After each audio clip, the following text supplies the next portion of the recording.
மாதா தொலைக்காட்சி நேயர்களே, தமிழ் மணக்கும் அன்பு தமிழ் நெஞ்சங்களே, உங்கள் அனைவருக்கும் இனிய வணக்கமும் வாழ்த்துகளும். குரல் வழி இறைமொழி நிகழ்ச்சியில் இணைந்திருக்கும் உங்களுக்கு நன்றியோடு வாழ்த்துக்களை பகிர்ந்து கொள்கின்றேன். இறை வணக்கம் என்ற தலைப்பில் இருக்கின்ற திருக்குறள் அதிகாரத்தில் இன்று நாம் இன்னும் ஒரு குறளை பார்க்கவிருக்கின்றோம். மலர்மிசை ஏகினான் மானடி சேர்ந்தார், நிலமிசை நீடு வாழ்வார். மலர்மிசை ஏகினான், அடியார்களுடைய நெஞ்ச தாமரையில் வீற்றிருக்கும் எழுந்தருளியிருக்கும் அந்த இறைவனுடைய அடியை பணிந்தால், அவருக்கு கீழ்ப்படிந்து நடந்தால், அப்படி நடக்கிறவர்கள் நீடு வாழ்வார்கள், நெடுங்காலம் வாழ்வார்கள் என்று இந்த குறள் சொல்கிறது. திருப்பாடலிலே நாம் பார்க்கின்றோம், இறைவன் மனிதர்களுக்கு என்று கொடுத்திருக்கிற அந்த வாழ்நாள் 70 என்றும், அதைவிட கூடுதலாக சிறப்பு மிக்கவர்களுக்கு 80 என்றும் சொல்லப்பட்டிருக்கிறது. விவிலியத்திலே நாம் பார்க்கிறோம், சிறப்பாக பழைய ஏற்பாட்டிலெல்லாம் ஆபிரகாம், ஈசாக்கு, யாக்கோபு, யோசேப்பு இவர்களுடைய ஆண்டுகளையெல்லாம் பார்த்தோம் என்றால் 100க்கு மேல் இருக்கும். 120, 110 என்கிற அந்த வகையிலே. காரணம் என்ன? அது ஒரு அடையாளம்.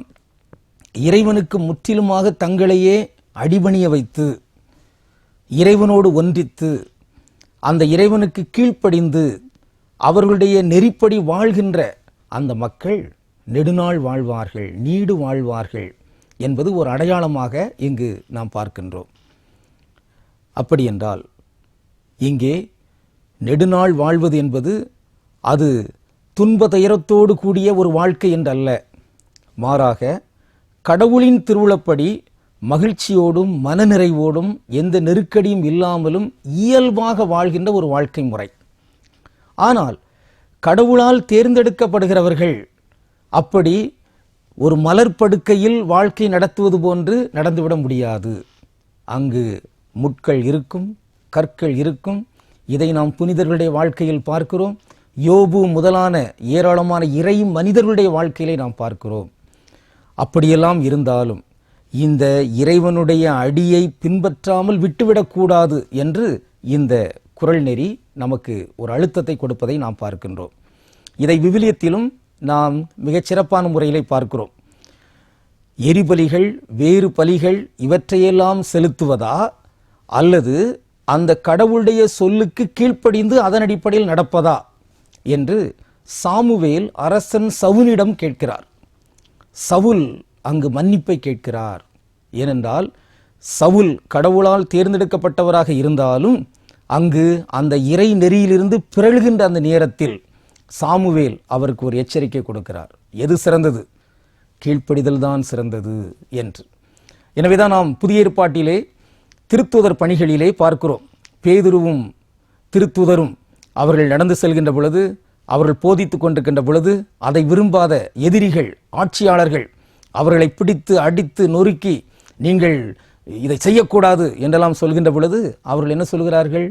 நாங்கள் மனிதர்களுக்கு கீழ்ப்படிவதா, கடவுளுக்கு கீழ்ப்படிவதா?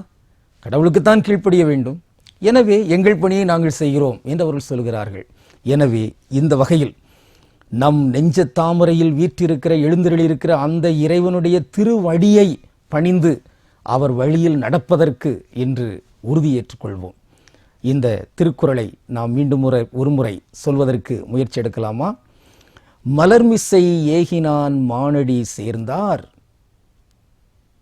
நிலமிசை நீடு வாழ்வார்.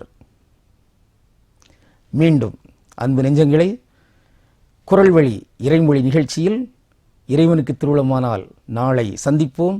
அதுவரையில் உங்கள் அனைவருக்கும் நெஞ்சார்ந்த வணக்கம். நன்றி.